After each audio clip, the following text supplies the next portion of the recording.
નમસ્કાર દોસ્તો, world in box પર આપ સૌનું હાર્દિક સ્વાગત છે. કરંટ અફેર્સ આજે લેક્ચર નંબર 213 પર પહોંચ્યા છીએ.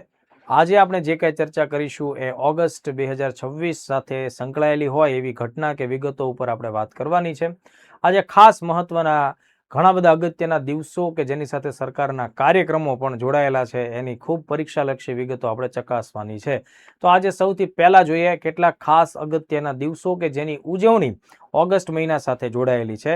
તો સૌથી પહેલા આપણે જોઈએ છે વિશ્વ આદિવાસી દિવસ અથવા તો મૂળ નિવાસી અથવા ઇન્ડિજિનિયસ પીપલ્સ માટેનો ઇન્ટરનેશનલ ડે પણ કહીએ, પણ સામાન્ય રીતે આપણે તેને વિશ્વ આદિવાસી દિવસ અથવા આદિજાતિ દિવસ તરીકે ઓળખતા હોઈએ. દોસ્તો, દર વર્ષે 9મી ઓગસ્ટને આ પ્રકારના દિવસ તરીકે ઉજવવા માટેની શરૂઆત થયેલી છે. આ રાષ્ટ્રીય નહીં પણ આંતરરાષ્ટ્રીય સ્તરનો દિવસ છે, એટલે કે દુનિયાભરના દેશો આ દિવસની ઉજવણી કરે છે. આ વખતે એટલે કે વર્ષ 2026માં મિત્રો ખાસ સ્પેશિયલ થીમ એ છે કે ભાઈ આદિવાસી સમાજમાં બાળકોના જન્મ માટે જે દાઈ તરીકેનું કામ કરતા હોય એવી મહિલાઓ, જેને આપણે અંગ્રેજીમાં મિડવાઇવ્સ કહીએ છીએ, એમનું જે યોગદાન છે એ ધ્યાનમાં રાખીને સ્પેશિયલ ડેડિકેશન આપવામાં આવેલું છે. એટલે ખાસ જોઈ લો મુદ્દો કે વિશ્વ આદિવાસી દિવસ, international day of the world's indigenous people.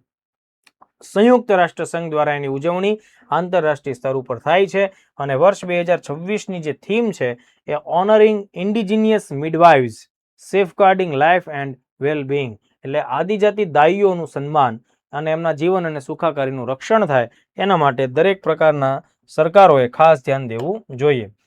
તો દિવસો શા માટે ઉજવાય છે એ બધી વિગતો પરીક્ષામાં પૂછી શકાય. દેન આફ્ટર 9મી ઓગસ્ટનો જે દિવસ છે દોસ્તો, તેનો સંબંધ ભારતના ઇતિહાસની કેટલીક ઘટનાઓ સાથે છે અને એ પૈકીની એક ખાસ અગત્યની ઘટના એ વર્ષ 1942માં એટલે કે 1942માં મહાત્મા ગાંધીજીએ ડુ ઓર ડાય, કરો યા મરોના નારા સાથે ચાલુ કરેલું એક બહુ જ અગત્યનું અભિયાન હતું, હિન્દ છોડો આંદોલન એટલે કે ક્વિટ ઇન્ડિયા મુવમેન્ટ. તો એની શરૂઆત 9મી ઓગસ્ટના દિવસે થઈ હતી. આ એવી સ્થિતિ હતી કે એક તરફ દ્વિતીય વિશ્વયુદ્ધ ચાલી રહ્યું હતું અને બીજી તરફ ભારતમાં અંગ્રેજો ભારતના લોકોને રાજકીય સત્તા આપવા માટે તૈયાર પણ નહોતા અને ભારતનું શોષણ સતતપણે ચાલી રહ્યું હતું. અને આ સ્થિતિમાં ભારત છે હવે કોઈ નવા વિશ્વાસઘાત માટે તૈયાર નહોતું, એટલા માટે થઈને એક પ્રચંડ આંદોલનના શ્રી ગણેશ આપણને જોવા મળે છે. મુંબઈ શહેરથી આ આંદોલન શરૂ થયું, ગ્વાલિયા ટેન્ક મેદાનથી, જેને આપણે આજે ઓગસ્ટ ક્રાંતિ મેદાનના નામથી પણ ઓળખીએ છીએ, જેનો પડઘો સમગ્ર દેશમાં પડ્યો. અને આ એક એવું આંદોલન હતું કે જેમાં ભારતના લોકોએ પ્રબળ શક્તિનું પ્રદર્શન કર્યું.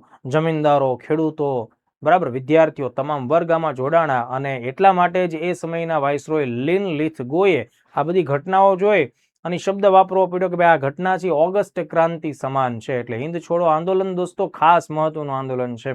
તમે ઇતિહાસના વિદ્યાર્થીઓ ઇતિહાસ ભણતા હોય ત્યારે આંદોલનની ઘણી બધી વિશેષતાઓ યાદ રાખતો. 10 માર્ક્સની પરીક્ષાઓમાં પણ હિન્દ છોડો આંદોલનની વિશેષતાઓ પરીક્ષામાં પૂછી શકાય અને પ્રિલિમ્સમાં તો લગભગ પ્રશ્નો વારંવાર રિપીટ થતા હોય. તો એની જે શરૂઆત 9 ઓગસ્ટે થઈ હોવાને લીધે આપણે તેને ઓગસ્ટ ક્રાંતિ દિવસ તરીકે ઓળખીએ. આ જે છે રાષ્ટ્રીય સ્તરે એટલે કે આપણા દેશ માટે વધુ મહત્વનો દિવસ થાય. Quit India movement day, Hind છોડો આંદોલન. અને એ જ વખતે ગાંધીજીએ આ નારો આપ્યો હતો, કરેંગે યા મરેંગે, કરો યા મરો, ડુ ઓર ડાય. મતલબ ભારતને આઝાદી આપવા માટે સર્વસ્વને તમે ભોગ એનો આપવો પડે તો પણ તૈયાર રહ્યો, એ રીતની વાત હતી.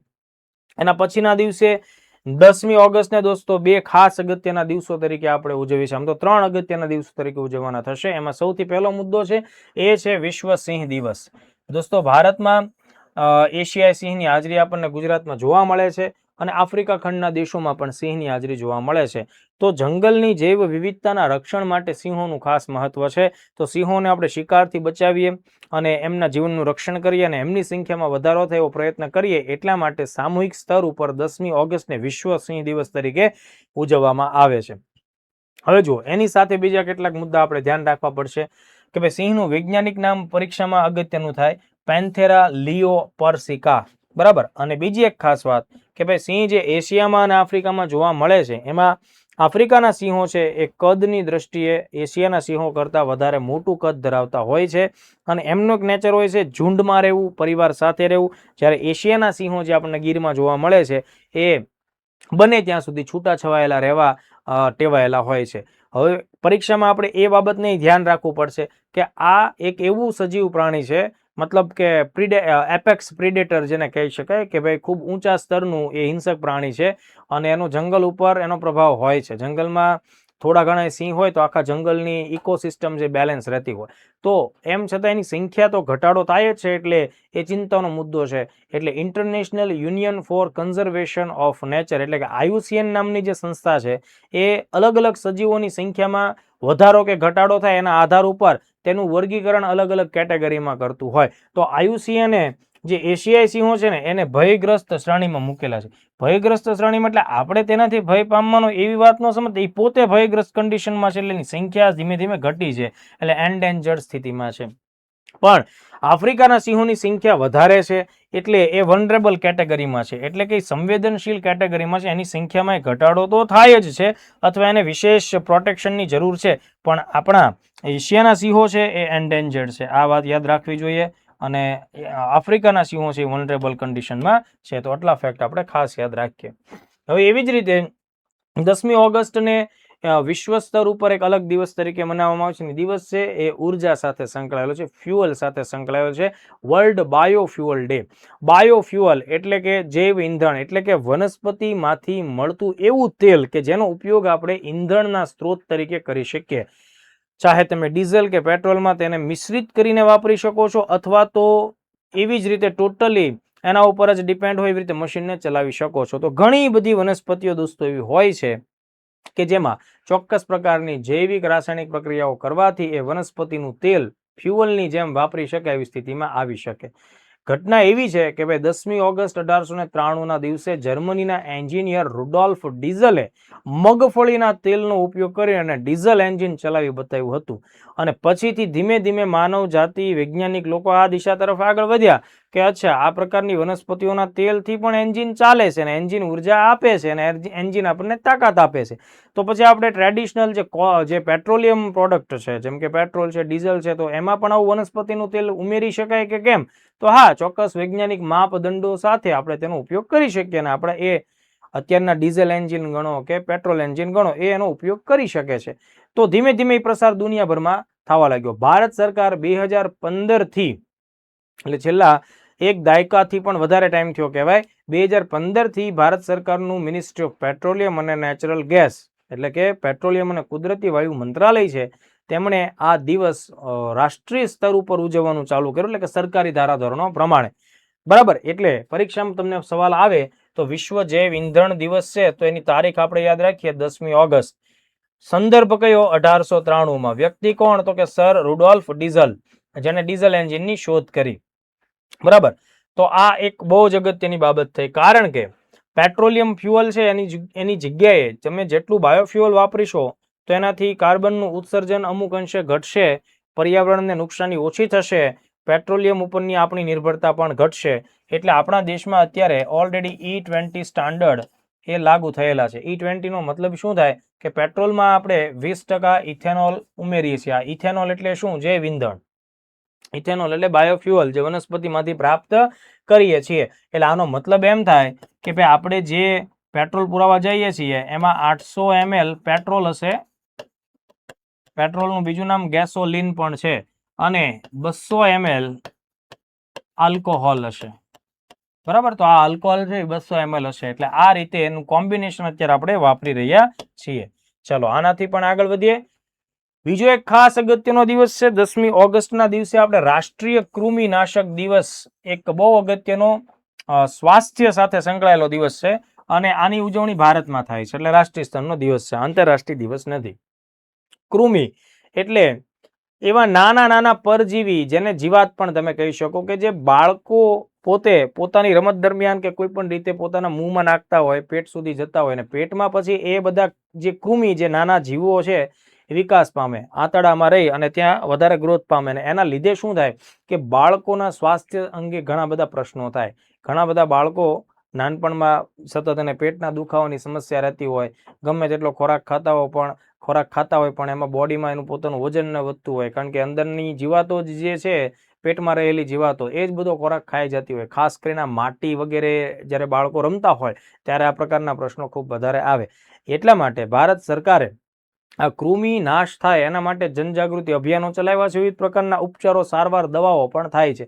તો દર વર્ષે, મારા શબ્દો ખાસ સમજો, દર વર્ષે ભારતમાં રાષ્ટ્રીય કૃમિનાશક દિવસ 2 વાર મનાવવામાં આવે, 6 મહિને. ફેબ્રુઆરીમાં 10મી તારીખ અને એના 6 મહિના નાખો એટલે 8મા મહિના એટલે કે ઓગસ્ટ મહિનામાં 10મી તારીખ. એટલે 10મી ઓગસ્ટ ને આપણે રાષ્ટ્રીય સ્તરે રાષ્ટ્રીય કૃમિનાશક દિવસ કહીએ છીએ.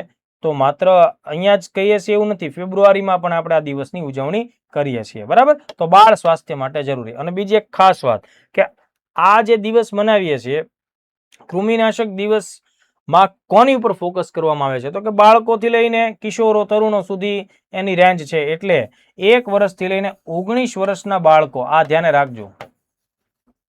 બરાબર? 1 વર્ષથી લઈને 19 વર્ષના બાળકો જે હોય એમને આપણે આમાં કવર કરવાનો પ્રયત્ન કરતા હોઈએ છીએ. તો આ બાબત થઈ. હવે ઓગસ્ટની જે આપણે વાત કરતા હોઈએ તો એમાં 2 દિવસો શરૂઆતના અઠવાડિયામાં કે શરૂઆતના 10 દિવસમાં સામે આવે છે, જેનું ધ્યાન આખા વિશ્વનું ધ્યાન આ 2 દિવસો ઉપર ખાસ રહેતું હોય. ઘટના વર્ષો જૂની છે. ઘટના 80-81 વર્ષ જૂની છે. 1945ના વર્ષ સાથે આ દિવસો કાયમ માટે અંકિત થઈ ચૂકેલા છે. ઘટના એવી છે કે દ્વિતીય વિશ્વયુદ્ધ અંતિમ ચરણમાં છે અને એ સમયમાં ઓગસ્ટમાં 6મી તારીખ અને ઓગસ્ટમાં જ 9મી તારીખના દિવસે અમેરિકા દ્વારા પેસિફિકના કિનારે આવેલો જાપાન દેશ છે એના 2 અગત્યના શહેરો ઉપર હિંસક બોમ્બ એટલે કે પરમાણુ બોમ્બ, અણુ બોમ્બનો પહેલી અને અત્યાર સુધીમાં છેલ્લી વખત પ્રયોગ થયો તો એ બોમ્બ ફેંકવામાં આવ્યા. અને આ એવા બોમ્બ હતા કે જેને હજારો લાખો લોકોના મૃત્યુ માટે કારણભૂત બન્યા. તો એ જે 2 તારીખોને આપણે અનુક્રમે એના શહેરોના નામ ઉપરથી ઓળખીએ છીએ. 6મી ઓગસ્ટના દિવસે દોસ્તો લિટલ બોય નામનો અણુ બોમ્બ ફેંકવામાં આવ્યો હતો અને શહેર હતું હિરોશિમા. એટલે 6મી ઓગસ્ટને આપણે હિરોશિમા દિવસ કહીએ છીએ. આ જે લિટલ બોય નામનો જે બોમ્બ હતો યુરેનિયમ ઈંધણથી બનેલો હતો. એના 2 દિવસ પછી 9મી તારીખે, મતલબ 3 દિવસ પછી 9મી તારીખે નાગાસાકી શહેર ઉપર ફરીથી અમેરિકા એક બીજો અણુ બોમ્બ ફેંક્યો. પ્લુટોનિયમથી બનેલો જે બોમ્બ હતો, ફેટમેન એનું નામ હતું. અને એના લીધે ત્યાં તબાહી મચી ગઈ. એટલે 6મી ઓગસ્ટને હિરોશિમા દિવસ અને 9મી ઓગસ્ટને નાગાસાકી દિવસ તરીકે મનાવવામાં આવે છે. સમગ્ર વિશ્વમાં આ ઘટના એટલે આપણે આજની તારીખે યાદ રાખીએ છીએ કે ભાઈ યુદ્ધો ન કરો. પરમાણુ યુદ્ધ તો બિલકુલ નહીં, કારણ કે એનાથી લાખો લોકોને અસર થાય છે અને જે લોકો કદાચ યુદ્ધની આ અસરમાં બચી પણ જાય છે તો કાયમ માટે સારું સ્વસ્થ જીવન જીવી શકતા નથી. જાપાનમાં એવા ઘણા બધા લોકો હતા કે જ્યાં પરમાણુ બોમ્બ જ્યારે ફેંકાણો ત્યારે હાજર હતા, હયાત હતા, દૂરના વિસ્તારોમાં હતા. એટલે આમ પ્રત્યક્ષ રીતે બચી ગયા પણ પરોક્ષ રીતે બચી ન શક્યા. એમના શરીર ઉપર હાનિકારક રેડિયેશનની અસરો આવી, જેના લીધે એમને ચામડીની બીમારીઓ, કેન્સર જેવા બીમારી કે રોગો લાગુ પડ્યા. ઘણાના અમુક ઓર્ગન્સ કામ કરતા અટકી ગયા. કાયમ માટે જેને સુધારી ન શકાય એ પ્રકારની જનીન આધારિત શારીરિક વિકૃતિઓ લાગુ પડી. આવા જે લોકો હતા બિચારા હેરાન થઈ અને મર્યા છે. આવા લોકોને જાપાનમાં હિબાકુશા એવા નામથી ઓળખવામાં આવે કે જે પરમાણુ બોમ્બ ફેંકાવાને લીધે બચી તો ગયા પણ પાછળનું સર્વાઈવલ એમનું ખૂબ ખરાબ હતું. હિબાકુશા. અને એક સંસ્થાની સ્થાપના થઈ હતી નિહોન હિડાંક્યો.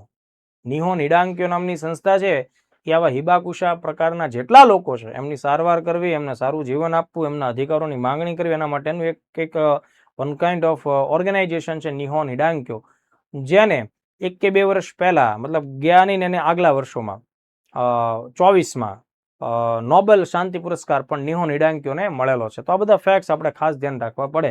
તો જે મેં ફેક્ટ્સ કીધા છે જાપાન સાથે જોડાયેલા છે. હિરોશિમા દિવસ, નાગાસાકી દિવસ.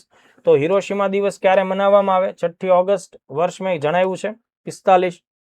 એનોલા ગે નામનું જે પ્લાન હતું એણે લિટલ બોય નામનો યુરેનિયમ ઉપર આધારિત અણુબોમ્બ ફેંક્યો હતો. સવારના સમયે આ પરીક્ષામાં યાદ નહીં રાખવાનું, આ ઘટનાઓ આ જે છે એ યાદ રાખવાનું. અને તાત્કાલિક અસરથી અંદાજ છે કે 70 થી 80 હજાર લોકો મર્યા. પણ એની અસરને લાંબા ગાળે તમે જુઓ તો લગભગ 1,40,000 લોકો આના લીધે મૃત્યુ પામ્યા. એટલે આશરે 1.5 લાખ જેવી બાબત પણ કહી શકાય. એટલે દર વર્ષે 6મી ઓગસ્ટે આપણે આ દિવસ મનાવીએ છીએ. એના 2-3 દિવસ બાદ 9મી ઓગસ્ટે ફેટમેન નામનો પ્લુટોનિયમ ઉપર આધારિત અણુબોમ્બ ફેંકવામાં આવ્યો અને આમાં તાત્કાલિક અસરથી 40 થી 75,000 અને લાંબા ગાળે 80,000 સુધીના લોકોની મૃત્યુ થઈ. તો પરમાણુ હથિયારો આપણે બનાવવાના નથી. વિશ્વમાં પરમાણુ હથિયારો જે બન્યા છે દોસ્તો, તો અણુબોમ્બનો જે જનક છે એનું નામ છે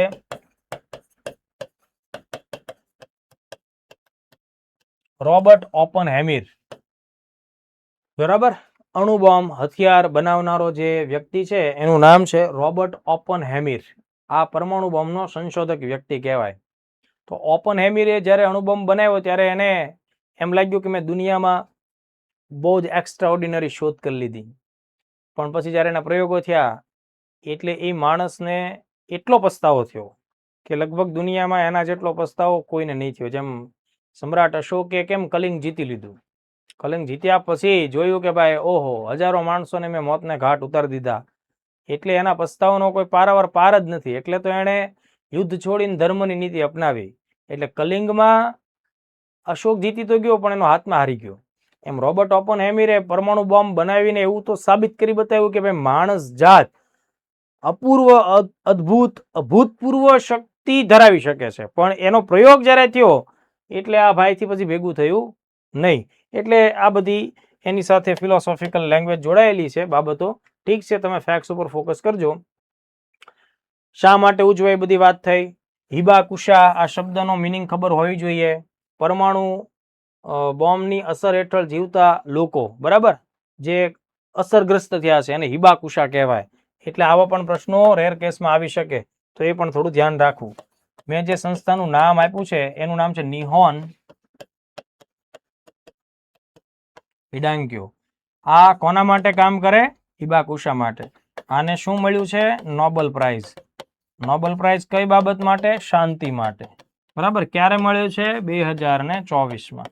તો આટલા ફેક્ટ્સ આપણે ખાસ યાદ રાખી લેવાના થાય છે. ચાલો વધીએ આગળ. નેક્સ્ટ જોઈએ, એક અગત્યની કવાયત છે, નામ છે exercise pitch black. Pitch black colour છે, બરાબર, જે રાતમાં થોડું ઘણું આમ કહી શકાય કે ભાઈ અજવાળું હોય, તારોડિયાનું અજવાળું જે હોય, એટલે રાત સાવ ડાર્ક અંધકાર ભરેલી ન હોય પણ થોડું ઘણું અજવાળ, મોં સૂજ જેવું અજવાળું હોય, એ પીચ બ્લેક કલર કહેવાય. એ રંગના નામ ઉપરથી એક્સરસાઇઝ પીચ બ્લેક એનું આયોજન થયું તાજેતરમાં, જુલાઈ ઓગસ્ટ દરમિયાન એનું આયોજન થયું. તો આ એક્સરસાઇઝ ભારતમાં નથી થઈ, ઓસ્ટ્રેલિયા દેશમાં થઈ છે. મેં તમને દેશ કીધો ઓસ્ટ્રેલિયા. તેની જે રોયલ એરફોર્સ છે, ઓસ્ટ્રેલિયન એરફોર્સ, એના દ્વારા તેનું આયોજન કરવામાં આવ્યું અને તેમાં 21 જેટલા દેશોએ ભાગ લીધો. એટલે આ મલ્ટીનેશનલ કવાયત કહેવાય. એક જ દેશ ભાગ લે, બે દેશ ભાગ લે એમ નહીં, 2 થી વધારે દેશો છે એટલે મલ્ટીનેશનલ કહેવાય. એટલે 21 જેટલા દેશોએ ભાગ લીધો. બીજી વાત, આ કવાયત દર 2 વર્ષે થાય. દર વર્ષે નથી થતી, દર 2 વર્ષે થાય. એટલે કે 2026માં થઈ તો 27માં નહીં થાય, 28માં થશે. એટલે આવતા વર્ષના કરંટ અફેર્સમાં પીચ બ્લેક તમને જોવા નહીં મળે, એટલે આ જ વર્ષે મળે. તો પહેલી વાત તો અહીંયા કે ભાઈ 2 વર્ષે થાય એટલે ખાસ મહત્વનું છે, પરીક્ષામાં સવાલ આવી શકે. બીજી વાત કે ભાઈ ભારતે આમાં ભાગ લીધો છે. યસ, ભારતે ભાગ લીધો છે, એટલા માટે આપણે એને ભણવું જરૂરી બને છે કે ભાઈ ભારતમાંથી પણ રાફેલ વિમાનો, બરાબર, C-17 ગ્લોબ માસ્ટર, C-130, જે IL-78, આ બધા ભાગ લીધો. પણ મુખ્ય જે આકર્ષણ છે રાફેલ વિમાને ભાગ લીધો એ વાતનું છે. ઓકે, તો આ આટલી બાબતો પહેલા ખાસ ધ્યાન રાખવાની. ઓસ્ટ્રેલિયાના ઉત્તરી વિસ્તારમાં જે ડાર્વિન બંદર આવેલું છે એનું મેઇન સેન્ટર છે. આ કવાયત આમ તો 1981 થી ચાલુ થયેલી છે, બરાબર. ભારત 2018માં પહેલી વાર પીચ બ્લેકમાં ભાગ લીધો હતો, પછી 20, 22 અને ધેન આફ્ટર અત્યારે 26, એટલે ચોથી વખતનો ભાગ ભારતે લીધો. તો આટલા મુદ્દા આપણે પહેલા જોઈ લઈએ. તો એક્સરસાઇઝ પીચ બ્લેક ઉપર સવાલ આવે તો આ ઓસ્ટ્રેલિયાની વાયુસેના દ્વારાનું આયોજન થાય. એટલે ખાસ મહત્વનો મુદ્દો થાય એ આ છે. સૌથી મોટી એની બહુરાષ્ટ્રીય હવા યુદ્ધ કવાયત અથવા એક્સરસાઇઝ છે. ઠીક છે, આ નામ યાદ રાખીએ, ઓસ્ટ્રેલિયન વાયુસેના અથવા તો રોયલ ઓસ્ટ્રેલિયન એરફોર્સ. આયોજન ક્યારે થયું? 20 જુલાઈથી 7મી ઓગસ્ટ. તો આની એક્ઝેક્ટ તારીખ કોઈ એક્ઝામમાં ન પૂછાય, તો આપણને ખબર પડવી જ જોઈએ, રાઈટ. પણ આપણને એટલો ખ્યાલ આવે કે જુલાઈ એન્ડથી લઈને ઓગસ્ટમાં શરૂઆત સુધી આ વસ્તુ ચાલેલી છે, તો એ આપણા માઇન્ડમાં રહેવું જોઈએ. 3 સ્થાનોનો ઉપયોગ થયેલો છે, બરાબર. ડાર્વિન, ટિન્ડલ અને અંબરલી, આ 3 સ્થાનનો ઉપયોગ થયેલો છે. મુખ્ય સેન્ટર કયું હોય? ઓસ્ટ્રેલિયાનું ડાર્વિન હોય, એટલે એ એક આપણે યાદ રાખીએ. ભારતે રાફેલ વિમાનોને મોકલેલા છે, C-17 ટ્રાન્સપોર્ટ એરક્રાફ્ટ છે એને મોકલેલા છે, બરાબર. અને બીજું તો આ દ્વિવાર્ષિક છે, એટલે કે દર 2 વર્ષે એનું આયોજન થાય છે. બાય એન્યુઅલ, દર 2 વર્ષે યોજાય છે. અને મેં તમને હમણાં જ કીધું છે કે આમાં જાજા દેશોએ ભાગ લીધો છે, એટલે એ પણ ધ્યાન રાખીએ. નોર્ધન ટેરેટરી એટલે કે ઓસ્ટ્રેલિયાના ઉત્તરી વિસ્તારોમાં એનું આયોજન થયું. આ લેવલ સુધી પ્રશ્ન જઈ શકે, બરાબર. આપણે એના માટે તૈયાર રહેવું પડે. મુખ્ય સેન્ટર ડાર્વિન, ધેન આફ્ટર ટિન્ડલ અને એમ્બરલે. ઓકે, ચાલો અહીંયા સુધીની વિગત. 21 દેશોએ ભાગ લીધો છે, ઇન્ક્લુડિંગ ઇન્ડિયા. 2500 થી વધારે સૈનિકો અને 100 થી વધુ વિમાનો. ભારતમાં કયું વિમાન ભારતનું એ ભાગ લેવા પહોંચ્યું હતું? રાફેલ મુખ્ય છે, એ યાદ રાખજો. ઓપ્શન્સમાં વિધાનવાળા ક્વેશ્ચન્સમાં એવું બની શકે કે તમને એવું આપી દે કે ભાઈ સુખોઈ 30 એમ કે એ મુખ્ય વિમાન તરીકે ભાગ લીધો હતો, તો એવી વાતમાં ફસાશો નહીં. ઓકે, જેનો ઉલ્લેખ પીડીએફમાં પણ તમને મળી જશે. C-17 એ બધું ઠીક છે. બીજો મહત્વનો મુદ્દો એ છે કે ભારતે અગાઉ 2018માં ફર્સ્ટ ટાઈમ, 2022માં, 2024માં અને ધેન આફ્ટર 2026માં, એટલે આ ચોથી વખત ભારતે હાજરી આપી છે. પહેલી વાર ક્યારે આપેલી છે? 2018માં. તો આટલી વિગતો અચૂકપણે યાદ રાખવી જોઈએ. તો આટલા મુદ્દા થયા. હવે આપણો ટાઈમ છે એમસીક્યુ સોલ્વ કરવાનો. પણ એમસીક્યુ સોલ્વ કરીએ, જો આજના લેક્ચરમાં છે ને મારે તમને 12 જેટલા એમસીક્યુ સોલ્વ કરાવવાના છે, એટલે આ બધી વિગતોનું બધી જ વિગતો સમાવેશ પામી જાય. પણ એ પહેલા ખાખીના ચાહકો, દીવાનો, આશિકો, ખાખીના જે બધા માણસો છે, ખાસ પાક્કા ભાઈબંધો છે, જેને ખાખી જોઈએ જ છે એટ એની હાવ, એ બધા મિત્રો માટે પીએસઆઈ સ્પેશિયલ બેચ 17 તારીખથી આપણે શરૂ કરીએ છીએ. Offline as well as online બંને મોડ ઉપર આ બેચ ચાલવાની છે. ઘરે બેસીને ખાખીની તૈયારી થઈ શકે એના માટે આફ્ટરનૂન ટુ ઇવનિંગનો ટાઈમ રહેશે. 3:30 થી 5:30 અને 6 થી 8 એવા રોજના 2 લેક્ચર્સ આવશે. શરૂઆતનું એક અઠવાડિયું 1 લેક્ચર આવશે. પોલીસ કોન્સ્ટેબલની સ્પેશિયલ બેચ આપણી 17 તારીખથી ચાલુ થાય છે, બરાબર. એનો ટાઈમ બપોરનો છે 1 થી 3નો. તો આ બંને એડવાન્સ બેચો છે, મતલબ ભરતી હજી ડિક્લેર નથી થઈ, એ પહેલાથી બેચ ચાલુ થાય છે. અને તમે અત્યારથી જોડાવશો તો વહેલી તકે તમારો અભ્યાસ પૂરો થાય. બાકી તમને એમ લાગતું હોય કે ભાઈ આપણે પરીક્ષા નજીક આવશે ને ત્યારે ભાગી લેશું, તો એમ કંઈ ભેગું ન થાય. એમ આ સુધી કોઈ નથી થયું, તમારે નહીં થાય. એટલે વહેલામાં વહેલી તકે બેચો તમારે જોઈન કરવી પડે. હા, ફોર્મ જે દિવસે બહાર પડે તે દિવસે તમે ફોર્મમાં હોવા જોઈએ કે યસ હાલો આ વખતે લડી લેવાનું છે. કારણ તો કે ઘણા બધા અગત્યના વિષયો છે, આપણે ઓલરેડી પ્રેક્ટિસ કરી ચૂક્યા છીએ. હવે જસ્ટ એનું રિવિઝન અને પેપર સોલ્યુશન છે એ જ બાકી છે. એટલે વહેલી તકે આ બેચને જોઈન કરો. જો તમે 16 ઓગસ્ટ સુધીમાં એડમિશન લેશો તો તમને ફીઝમાં ડિસ્કાઉન્ટ પણ મળવા પાત્ર થશે. ઓનલાઈન માટે તમારે વર્લ્ડિન બોક્સ માય ક્લાસ એપ્લિકેશનનો ઉપયોગ કરવાનો રહેશે. ચાલો વધીએ આગળ. એમસીક્યુ. વિશ્વ આદિવાસી દિવસ, international day of the world indigenous peoples ક્યારે મનાવવામાં આવે છે? તો 9મી ઓગસ્ટ. એટલે બી ઓપ્શન તમારો સાચો જવાબ આવશે. રીડિંગ નહીં કરો, રિવિઝન નહીં કરો તો આ બધામાં કન્ફ્યુઝ થઈ જશો. 8, 9, 10 એકદમ નિયર બાય છે, લાગે સહેલું જોવામાં, પણ જો વાંચવું હોય તો જ ખબર પડે ને રિવિઝન કરવું હોય તો યાદ રહે. 9 ઓગસ્ટ. ઓગસ્ટ ક્રાંતિ દિવસ કઈ મહત્વપૂર્ણ ઐતિહાસિક ઘટના સાથે જોડાયેલ છે? 9મી ઓગસ્ટે આપણે ઓગસ્ટ ક્રાંતિ પણ મનાવીએ છીએ. તો જુઓ દોસ્તો, આ બધા ગાંધીજી સાથે જોડાયેલા કંઈક ને કંઈક આંદોલનો છે. તો હિન્દ છોડો આંદોલન 1942. સી ઓપ્શન સાચો જવાબ થાય. વિશ્વ સિંહ દિવસ, બરાબર. વિશ્વ સિંહ દિવસ, વર્લ્ડ લાયન ડે ક્યારે મનાવવામાં આવે? બી ઓપ્શન 10મી ઓગસ્ટ. બાકી એક્ઝામમાં જુઓ 9, 10માં કન્ફ્યુઝન થઈ જાય, કારણ કે વાંચવાનું કેવું હોય, જાજુ બધું હોય ભાઈ. કરંટમાં રોજ હોય, બાકીના વિષયો હોય, એટલે રિવિઝન ન કરીએ તો 9 હતું કે 10 હતું એમાં ફસાઈ જાય, એટલે જવાબ જતો રહે. તો બી ઓપ્શન છે 10મી ઓગસ્ટ. એ વસ્તુ યાદ રાખજો. એશિયાઈ સિંહનું વૈજ્ઞાનિક નામ શું છે?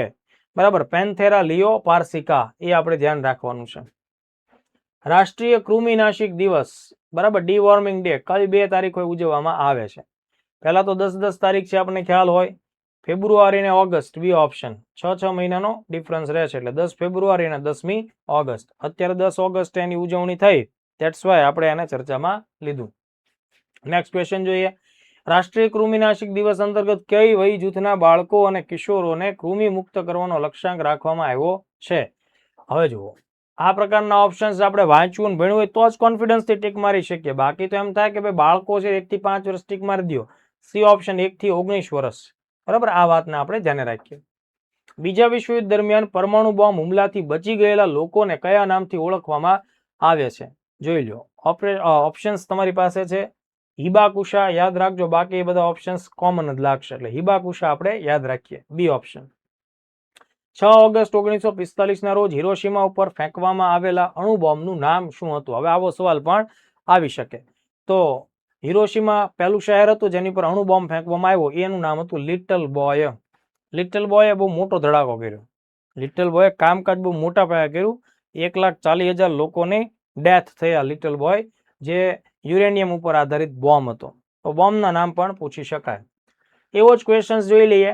9 ઓગસ્ટ 1945 રોજ નાગાસાકી શહેર ઉપર ફેંકવામાં આવેલા અણુબોમ્બનું નામ શું હતું? પેલો લિટલ બોય હતો, ફેટમેન, બી ઓપ્શન. બરાબર, તો આ આટલું થોડું ધ્યાન રાખવું પડશે. પેલું એવું નહીં કે આ લિટલ બોય તો બિગ બોય કરી નાખીએ. બરાબર, એવું નહીં ભેગું કરવાનું. ફેટમેન આપણે યાદ રાખવાનું. તાજેતરમાં યોજાયેલ એક્સરસાઇઝ પીચ બ્લેક 2026 એ કયા દેશની વાયુસેના દ્વારા આયોજિત બહુરાષ્ટ્રીય હવાઈ યુદ્ધ અભ્યાસ છે? તો આપણે વાત કરી ઓસ્ટ્રેલિયા, રોયલ ઓસ્ટ્રેલિયન એરફોર્સ છે.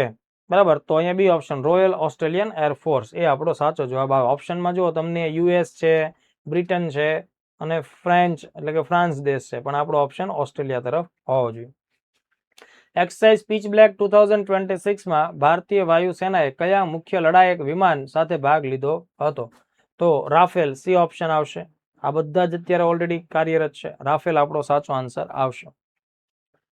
એક્સરસાઇઝ પીચ બ્લેક અંગે નીચેનામાંથી કયા વિધાનો સાચા એટલે કે સત્ય છે? આ એક દ્વિવાર્ષિક એટલે કે દર 2 વર્ષે થાય એવો હવાઈ યુદ્ધ અભ્યાસ છે. તો આ વિધાન સાચું છે. પ્રથમ વખત આ અભ્યાસની શરૂઆત 1981માં થઈ. તો આ વાત પણ સાચી છે. 1981માં ઓસ્ટ્રેલિયન એરફોર્સ એની શરૂઆત કરી હતી. ભારતે સૌ પ્રથમ વખત આ અભ્યાસ 2026માં ભાગ લીધો. તો જો એ જે વિગત છે ને એ ખોટી છે. આપણે વાત શું થઈ કે ભાઈ ભારતે પહેલી વાર 2018માં આ કવાયતમાં ભાગ લીધો, એટલે આ બાબત આવે નહીં. તો સાચો જવાબમાં 1 અને 2. હવે તમારે સાચા જ ગોતવાના છે, સત્ય. તો 1 અને 2 એટલે પહેલો ઓપ્શન છે એ આપણો સાચો જવાબ થઈ જાય છે. તો આઈ થિંક કે આ આખી જે બધી ચર્ચાઓ કરી છે એ તમને લોકોને ઉપયોગી થશે. અને જો મારો ઉદ્દેશ એક જ છે કે તમને ટુ ધી પોઈન્ટ પરીક્ષાલક્ષી કરંટ ભણાવવું અને ઓછા સમયમાં સારું કામ આપણે કરવું જોઈએ. અને સાથોસાથ પ્રેક્ટિસ પણ કરી લઈએ કે ભાઈ જો આજ જે ભણ્યા એનામાંથી આવા સવાલો આવી શકે, જેનાથી તમારી પરફેક્ટ પ્રેક્ટિસ થાય. પીડીએફ સ્વરૂપે અમે આખો કન્ટેન્ટ ટેલિગ્રામ વગેરેમાં મૂકીએ છીએ, પણ પીડીએફમાં બધું નહીં હોય, યાદ રાખજો. પીડીએફમાં બધું હશે પણ અમુક જે ખાસ બાબતો હોય એની જે ચર્ચા થાય એ તમને મેઇન્સ વગેરેમાં કામ લાગે, તો એ બધા માટે વિડીયોઝ પણ તમારે જોવાના થશે. ચાલો મળીએ. જય હિન્દ, જય ભારત.